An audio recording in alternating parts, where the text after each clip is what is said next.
Nou, Delver is een platform waarop u de collecties kunt vinden van verschillende erfgoedinstellingen, archieven, bibliotheken, wetenschappelijke instellingen uit het land. Die zijn samengebracht op één website. Delver is bijna 11 jaar geleden ontstaan en dat was toen een nieuw concept. Voor die tijd had de KB een losse website voor historische kranten, een losse website voor historische tijdschriften, etc.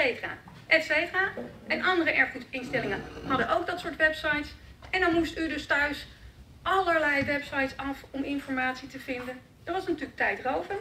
Bovendien was er in die tijd ook nog veel minder gedigitaliseerd dan nu het geval is. Dus er was ook nog niet zoveel te vinden op internet.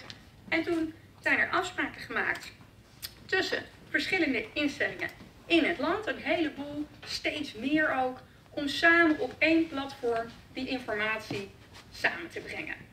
Nou, en u ziet hier, het is natuurlijk een visualisatie. Iemand eigenlijk achter de computer zitten en die kan die accountjes staan voor boeken, kranten, tijdschriften en de teksten van radiobulletins. Ga ik zo nog allemaal uitleggen. Maar het idee is dus dat die collectie, die miljoenen pagina's die u op Delver kunt vinden, dat die afkomstig zijn van allerlei instellingen.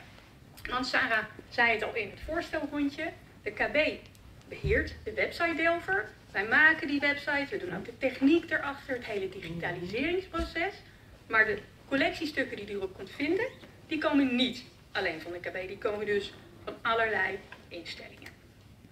Even een paar voorbeelden eigenlijk om u een beeld te geven en u hopelijk ook een beetje enthousiast te maken.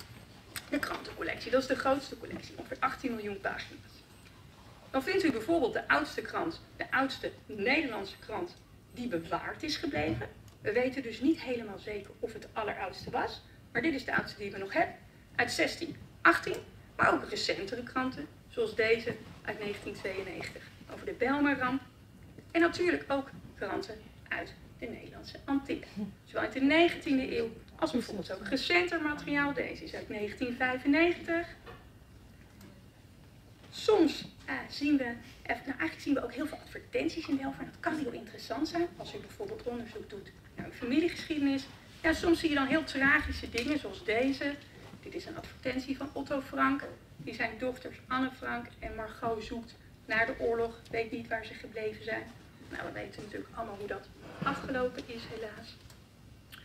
Maar ook luchtige zaken, reclames, soms ook in onze ogen hele geestige, zoals sigaretten om astma te genezen.